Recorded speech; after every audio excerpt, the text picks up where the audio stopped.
E você disse inicialmente, né, dessa profissão chamada futurista, né, que vai analisar o futuro para que a gente possa, de certa maneira, se preparar, né? A gente criar ambiente para que isso seja feito da melhor forma possível. E você falou que você tinha aí 5 tendências para a igreja, né? É uma pesquisa também, né? Eu não falei dela porque essa não é de Harvard, essa é de um cara. É um cara, até assim, eu acho que hoje a gente é um curador de conteúdo também, né? Tem um cara chamado Carey Nieuwhof. Ele é um host de um podcast, um dos mais importantes hoje para um líder cristão. Ele Como recebe... é o nome do podcast? É o nome dele, né? Carey Nieuwhof. Eu já vi, já. Vou colocar. Craig Rochelle, Stephen Furtick, vai tudo lá, os caras do Barna Group, os caras da Portas Abertas e também Simon Sinek. Os caras vão lá e os líderes mais importantes aí estão ali. E ele, todo ano, ele faz uma análise de tendências do cenário da igreja. Tá. E ele trouxe a de 2025, para mim, assim, é uma revelação absurda dos problemas que a gente tem e do cenário que a gente tem enfrentado e vai enfrentar. Então, olha só, a primeira coisa que ele fala, 5 tendências. A nova geração está em avivamento e em retirada, em êxodo da igreja ao mesmo tempo. Então, é muito legal essa análise. Ele fala assim que os movimentos cristãos universitários viraram assim febre nas universidades americanas. Sociedade Bíblica Americana, 2023 vendeu 9 milhões de bíblias. 2024 vendeu quase 15 milhões de bíblias. Sociedade Bíblica Inglesa, mesma coisa. Eles falam do crescimento de venda de bíblias. Eu não sei o número, mas falam, olha, estamos vendendo muita bíblia. Fé aumentou, assim, cresceu na Europa. E movimentos cristãos estão crescendo absurdamente, mas a frequência na igreja diminuiu. Estão falando claramente. Estados Unidos, 2023 caiu de 22%. Não, 2020 era 22%, 2023 16%. A frequência dos jovens. Frequência do jovem. Dos jovens no culto, da geração Z no culto. Então a gente vai falar aí, caiu... 6%? Não, 22% para, se a gente colocar em quase, se fosse dobrado, seria 32%, né? Então caiu drasticamente. Se você tem 22, cai para 16, é uma queda absurda. Nossa, muito. Para baixo. E aí, queda para baixo, né? É uma queda... Para baixo. Essa aí vai virar meme. Uma queda absurda. E só pra gente... Se você for observar, conferências, eventos, movimentos. Você tem, assim, virou hoje estádios, movimentos e conferências, no geral. Assim, tá em alta. Só que na semana seguinte, sei que se tem algum pastor, líder de jovens, ou um pastor de igreja, o nosso desafio é ter as pessoas lá no culto, no domingo. Ter as pessoas no discipulado, ter as pessoas na igreja, no compromisso com a igreja como um todo. E isso é mais sensível na nova geração. E aí há uma explicação certo, assim, qual é a análise? Explicação não, né? Assim, mas tem análise. uma tendência que a igreja tem que se preocupar, que é uma questão que eu abordo no livro. Tem uma ênfase muito grande atual nas igrejas de conferências, cultos e redes sociais. Então as igrejas estão muito focadas nessas 3 coisas. Eu quero ter um culto uau. Experiência do culto. Experiência do culto maravilhosa. Eu quero ter uma rede social maravilhosa também, fotos, né, bombando, um engajamento legal ali. E quero fazer uma conferência. Eu estou disputando os convidados mais importantes do cenário gospel, porque se eu trouxer na cidade vai bombar. Só que a jornada da profundidade, o discipulado, o culto de jovens, além do culto de jovens, discipulado, mentoria, fazer um voluntariado além da plaquinha. Venha servir, segura a plaquinha. Legal, mas depois disso, o cara que quer, quero servir em alguma coisa diferente. O que você tem? Né? Tem ali os ministérios técnicos do culto, mas muitas vezes está muito restrito a isso. Essa pesquisa tem uma recomendação.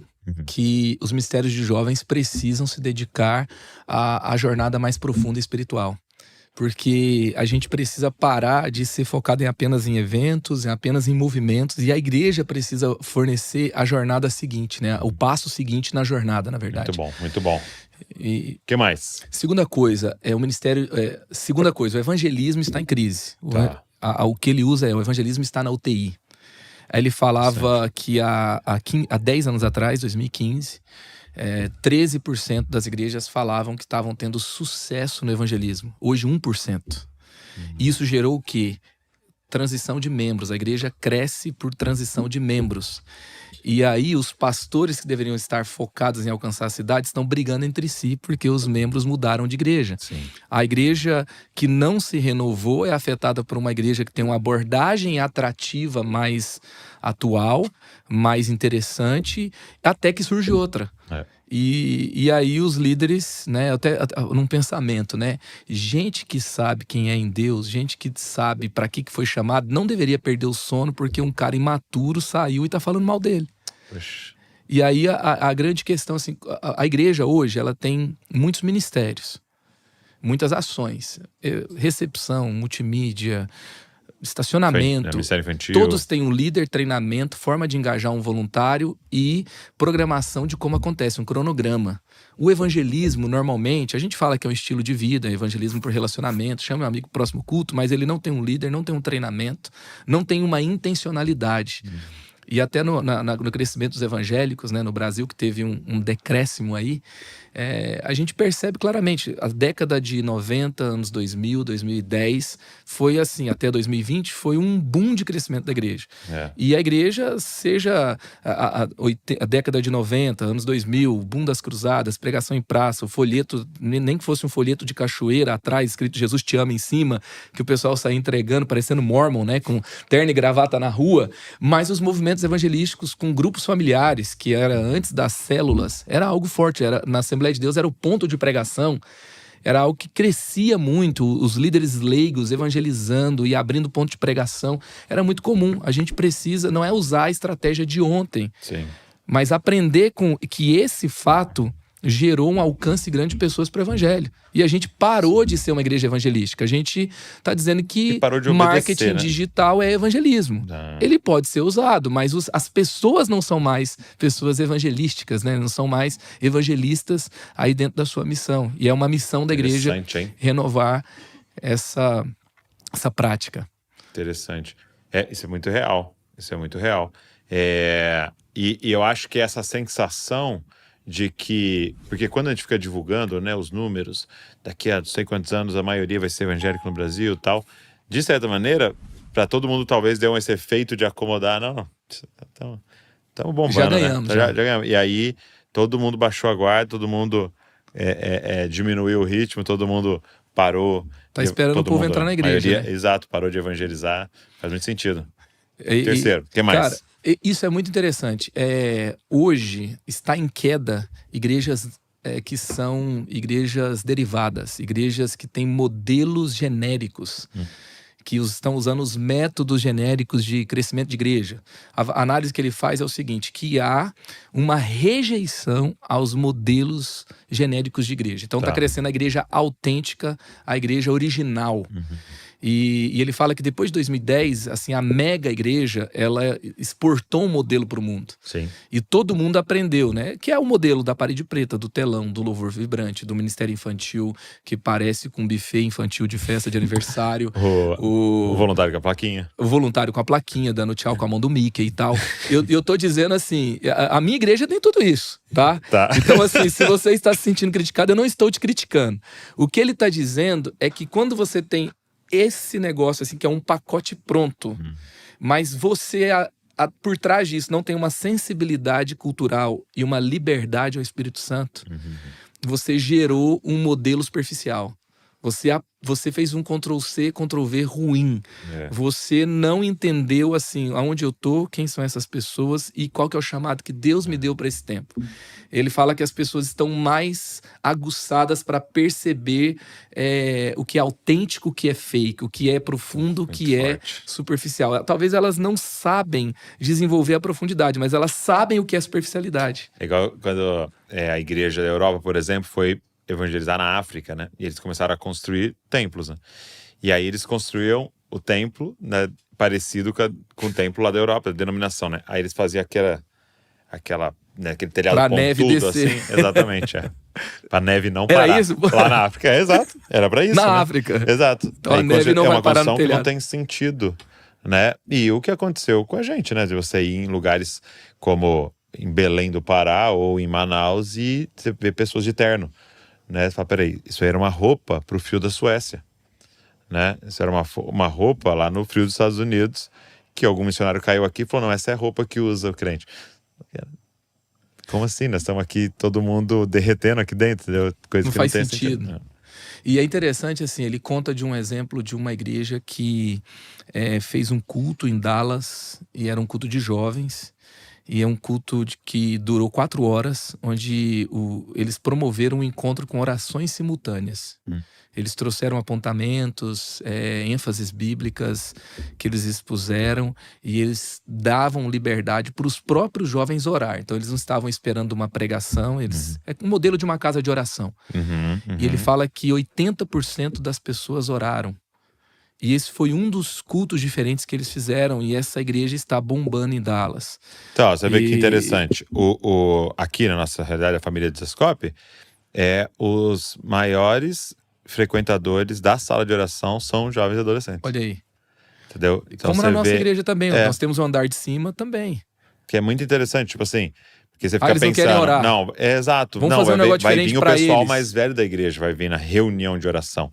Cara, e aí eles estão lá, mas tem a ver com esse formato, né? Esse formato. Com certeza, Muito interessante. com certeza. Isso, a gente tem que, assim, num culto de domingo, eu não vou poder viajar tanto, né? Mas no todo, eu preciso perceber que eu não posso sair reproduzindo um modelo. Entendi. Descobrir o jeito que faz crescer. A igreja normalmente não se apaixona por né? modelo de crescimento de igreja. Interessante. Quem gosta é líder e pastor. Não é verdade? É verdade, é verdade. Então a gente tem que entender... Então essa é uma das questões. E outra coisa é que o fechamento de igrejas supera o número de igrejas plantadas. Uau. Então, e assim, isso nos Estados Unidos? Isso, ele faz uma análise de dados dos Estados Unidos, tem coisas que ele pega da Europa, ele pega uma série de pesquisas que ele tem conhecimento de igrejas e traz essas tendências, tá? Então fechou mais igrejas do que igreja foi plantada. Tem lugar que precisa, assim, tem para cada uma que planta, 3 fecham. Tem uma notícia agora da Alemanha, que tem uma perspectiva, né? Uma previsão que vai se fechar 10 mil templos nos próximos 5 anos. E dói de ver a matéria, porque tem aqueles templos belíssimos e com aqueles vitrais, são patrimônios tombados e que não pode ser mexidos. E dentro você tem um supermercado, uma balada, uma academia, coworking, e assim vai. E por último é a saúde emocional do líder. Então, assim, esse é o cenário que a gente tem que mudar, e chega no último ponto: a gente tá mal. Entendeu? Isso é tudo que você tem que mudar e você não vai conseguir porque você tá mal. E aí, assim, e ele mostra uma questão muito... Isso é muito, assim, você olhar para as tendências do seu tempo e mudar o que você está fazendo. Porque ele fala assim, os novos líderes abaixo dos 45 anos, apenas 7% fala que tá bem. Aí você fala assim, acima dos 45, então eles estão super bem? Não. Já morreram. Não, 15% tá bem. Não, morreram, 15%. Eles estão melhores, então é uma geração mais forte. Sim. Mas a tendência do burnout, de tudo, assim, não é uma questão simples, não é uma questão que a gente pode ignorar. Não. Então, o cuidado que você come, gerenciar bem o seu tempo de telas, de redes sociais, e você cuidar do seu sono, tudo isso é atividade física, alimentação, e como você também lida com conflitos e crises e relacionamentos, tudo isso é algo... Outra coisa, não se isolar, né? Falei de relacionamentos, é algo que você não pode desprezar, você tem que rever urgentemente, porque assim, os dados apontam que os líderes estão tudo surtando. Cara, é muito doido, né? Que o senhor tem ministrado muito meu coração em relação a isso. Até eu tava fazendo terapia, né? E eu falei pro terapeuta, né? Falei, poxa, tem um conflito no meu interior, assim, né? Em relação à terapia. Porque eu sou formado em psicologia, né? Então, uma das premissas ali é o seguinte, cara, o que que você... É quando o seu interior tá desalinhado com o seu exterior, né? Então, é quando você não quer e mesmo assim você faz. É quando você quer um negócio, mas você não faz. Então, isso vai, né, adoecendo, né? E eu falei pra ele, só que isso pra mim é conflitante com a palavra. Por quê? Porque a palavra fala, negue-se a si mesmo, tome a sua cruz. e siga-me, né? Só que, de certa maneira, quando você olha a linha do adoecimento, tem, de certa maneira, a ver com isso de um negar a si mesmo constante até um estourar, um burnout.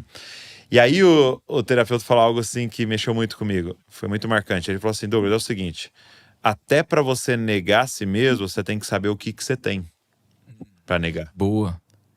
E aí, a figura que ele montou, ele falou assim, ninguém tem burnout porque entregou algo. A gente só tem burnout porque entregou o que não tinha. Então ele falou assim, se você tem R$1.000, o evangelho mais ou menos diria, cara, entregue esses R$1.000. Agora o que estão pedindo para você é R$10.000. E você está emprestando no banco e dando. E isso é o burnout. É quando você entrega o que você não tem. E aí um outro veio e me trouxe uma perspectiva que eu nunca tinha pensado. Jesus falando assim, olha, os campos estão brancos e falta trabalhadores. A sequência não é. Então cada um, vamos trabalhar por 3. Ore por trabalhadores. Ninguém aqui vai se matar.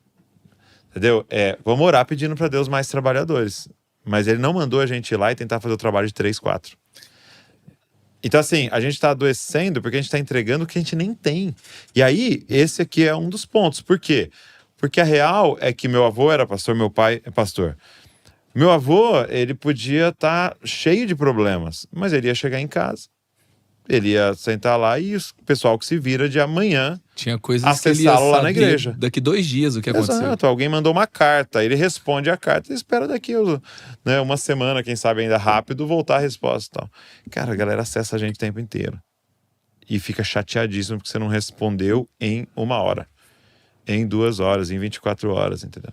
Então, e assim, às vezes se tornou insalubre. Que você nem conhece, né? Insalubre, que cara. É insalubre, né, cara? Eu lembro que a gente tem hoje aqui um pouco mais de 50 DNAs, né, pequenos grupos. E aí ele tava falando, poxa, vamos fazer o seguinte, vamos visitar esses DNAs. Demoraria 1 ano para eu visitar os DNAs. Então, se alguém falasse, não, eu quero que o Douglas esteja aqui, não dá para fazer. Não tem como. Entendeu? E tem igrejas que tem 200 pequenos grupos. Entendeu? Então, assim, só que aí ao mesmo tempo fica muita culpa, né? Eu deveria estar, eu deveria ter atendido todas essas famílias. Então, realmente, a gente está num momento que, se a gente não aplicar sabedoria, vai ser destruidor, vai ser assim um rolo compressor sobre todo mundo. Sem dúvidas.